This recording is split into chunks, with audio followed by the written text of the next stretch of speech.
Keeping millions of Israelites alive as they traveled in the desert was no small task, so students calculate how many train cars of food and water it would take on a daily basis. A grumble meter allows your class to keep track of the complaints lodged against God and Moses on their journey. Students trace the Israelites' route on the map worksheet Journey to Sinai.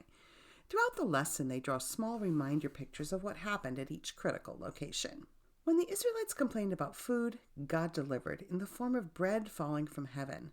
They called it manna, which literally means, "What is it?"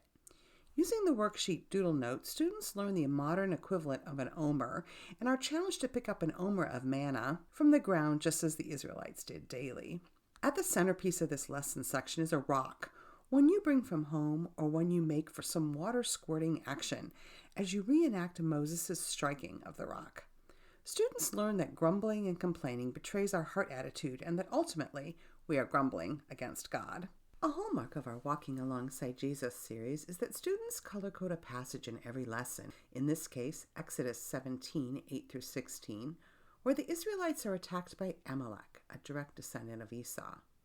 This trains students to see repeated words such as hand and Joshua, as well as important details such as Moses' battle strategies and prophecies regarding Amalek.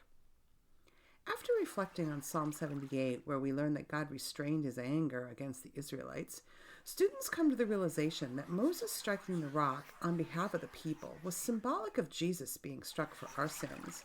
Through the use of the worksheet Jesus the Rock, students learn that the Apostle Paul clearly states in 1 Corinthians 10:4 that the rock was Christ.